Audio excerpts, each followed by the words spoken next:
Under the Full Moon, from Drieka and the Moon in Mafeking Road by Herman Bosman. There is a queer witchery about the moon when it is full, oom Skalklerens remarked. Especially the moon that hangs over the valley of the Dwarsberge in the summertime. It does strange things to your mind, the Mariku moon, and in your heart are wild and fragrant fancies, and your thoughts go very far away. Then, if you have been sitting on your front stoop thinking these thoughts, you sigh and murmur something about the way of the world, and you carry your chair inside. I have seen the moon in other places besides the Mariku, but it is not the same there. Bram Venter, the man who fell off the government lorry once, near Nietverdient, says that the Mariku moon is like a woman laying green flowers on a grave. Bram Venter often says things like that, particularly since the time he fell off the lorry. He fell on his head, they say. Always when the moon shines full like that, it does something to our hearts that we wonder very much about and that we never understand. Always it awakens memories, and it is singular how different these memories are with each one of us. Johannes Oberholzer says that the full moon always reminds him of one occasion when he was smuggling cattle over the Bechuanaland border. He says he never sees a full moon without thinking of the way it shone on the steel wire cutters he was holding in his hand when two mounted policemen rode up to him. And the next night, Johannes Oberholzer again had a good view of the full moon. He saw it through the window of the place he was in. He says the moon was very large and very yellow, except for the black stripes in front of it. And it was in the light of the full moon that hung over the thorn trees that I saw Drieka Breitenbach. Drieka was tall and slender. She had fair hair and blue eyes, and lots of people considered that she was the prettiest woman in the Mariku. I thought so too that night I met her under the full moon by the thorn trees. She had not been in the bushveld very long. Her husband, Petrus Breitenbach, had met her and married her in the Schweizereineke district, where he had tracked with his cattle for a while, during the big drought. Afterwards, when Petrus Breitenbach was shot dead with his own Moser by a worker on his farm, Drieka went back to Schweizereineke, leaving the Mariku as strangely and as silently as she had come to it. And it seemed to me that the Mariku was a different place, because Drieka Breitenbach had gone. And I thought of the moon and the tricks it plays with your senses, and the stormy witchery that it flings at your soul. And I remembered what Bram Venter had said, that the full moon is like a woman laying green flowers on a grave. And it seemed to me that Bram Venter's words were not so much nonsense after all, and that worse things could happen to a man than that he should fall off a lorry on his head. And I thought of other matters. But all this happened afterwards. When I saw Drieka that night, she was leaning against a thorn tree beside the road where it goes down to the drift. But I didn't recognize her at first. All I saw was a figure dressed in white, with long hair hanging down loose over its shoulders. It seemed very unusual that a figure should be there like that at such a time of night. I remembered certain stories I'd heard about white ghosts. I also remembered that a few miles back I had seen a boulder lying in the middle of the road. It was a fair-sized boulder, and it might be dangerous for passing mule carts. So I decided to turn back at once and move it out of the way. I decided very quickly about the boulder, and I made up my mind so firmly that the saddle girth broke from the sudden way in which I jerked my horse back on its haunches. Then the figure came forward and spoke, and I saw that it was Drieka Breitenbach. Good evening, I said in answer to her greeting. I was just going back because I had remembered about something. About ghosts? She asked. No, I replied truthfully. About a stone in the road. Drieka laughed at that, so I laughed too.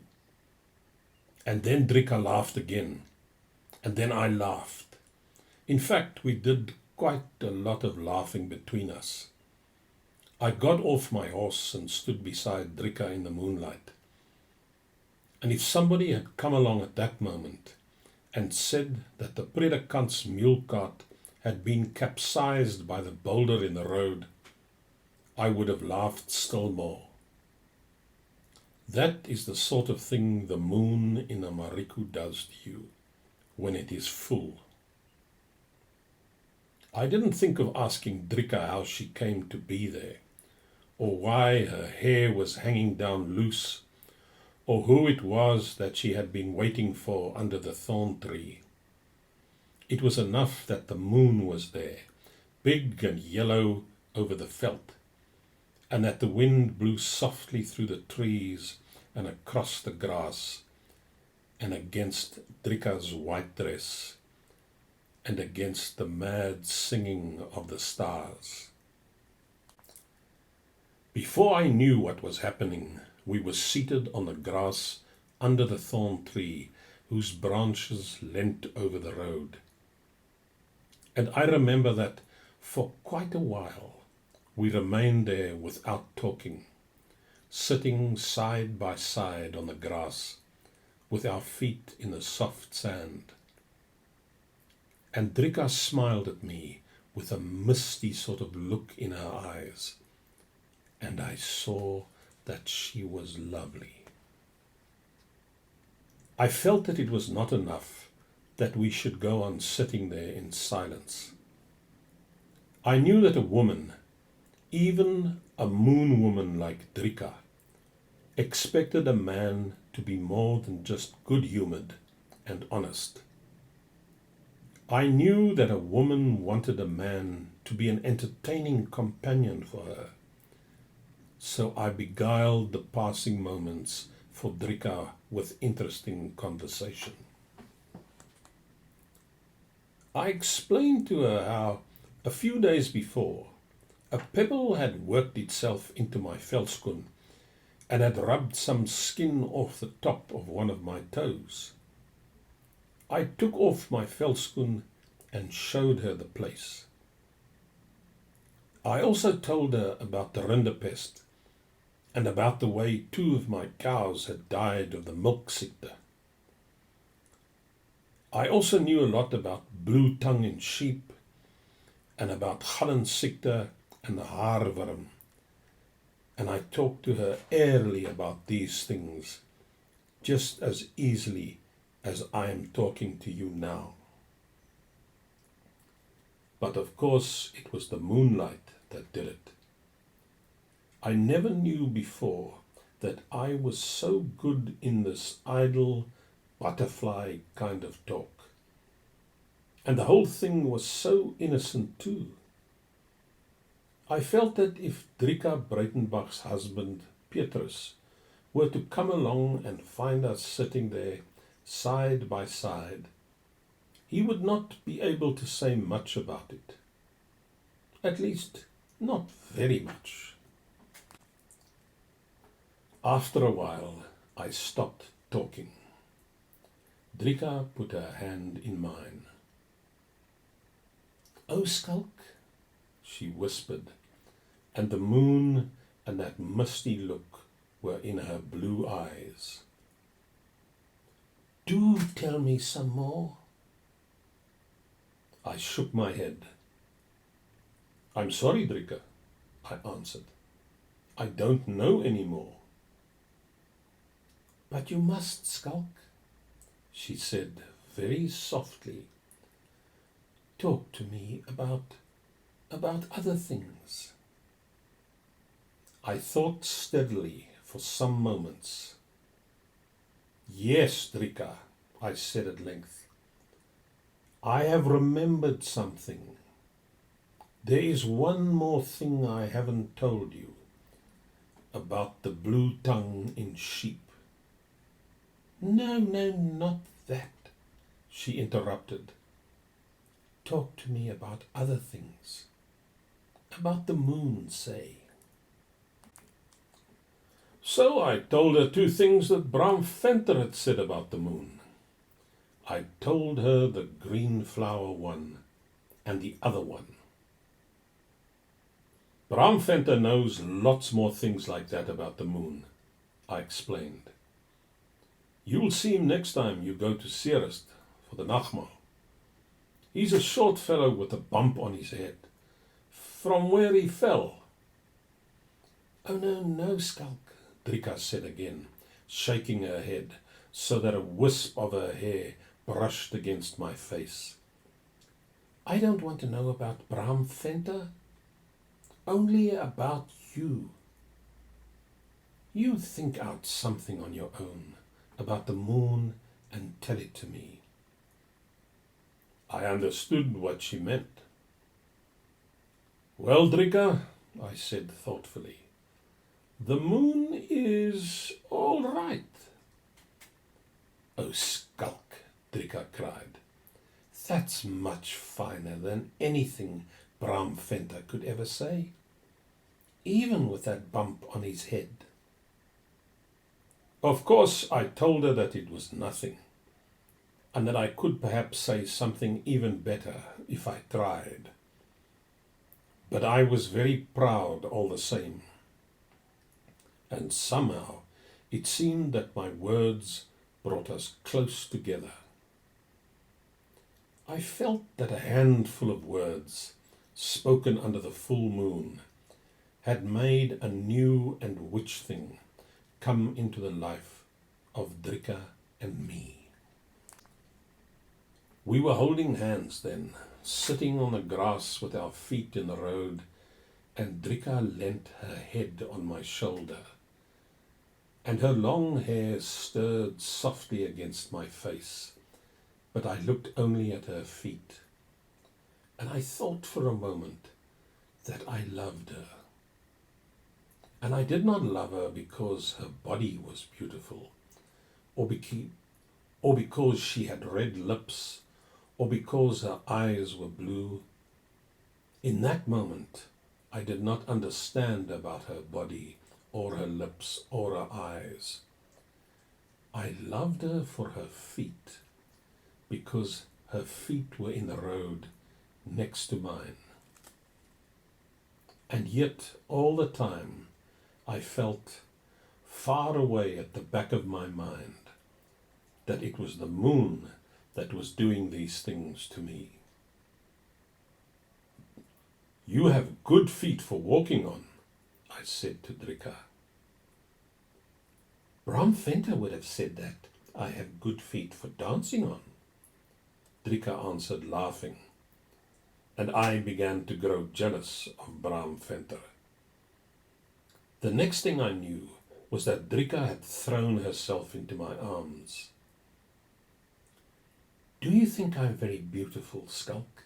Drieka asked. "You are very beautiful, Drieka," I answered slowly. very beautiful. Will you do something for me, Skulk? Drieka asked again, and her red lips were very close to my cheek. Will you do something for me if I love you very much? What do you want me to do, Drieka? She drew my head down to her lips and whispered hot words in my ear. And so it came that I thrust her from me suddenly. I jumped unsteadily to my feet. I found my horse and rode away. I left Drieka Breitenbach where I had found her, under the thorn tree by the roadside, with her hot whisperings still ringing in my ears, and before I'd reached home, the moon had set behind the Dwarsberge. Well, there is not much left for me to tell you. In the days that followed, Drieka Breitenbach was always in my thoughts. Her long, loose hair, and her lips and her feet that had been in the roadside sand with mine. But if she really was the ghost that I had at first taken her to be, I could not have been more afraid of her. And it seemed singular that, while it had been my words, spoken in the moonlight, that had helped to bring Drieka and me closer together, it was Drieka's hot breath, whispering wild words in my ear, that had sent me so suddenly from her side.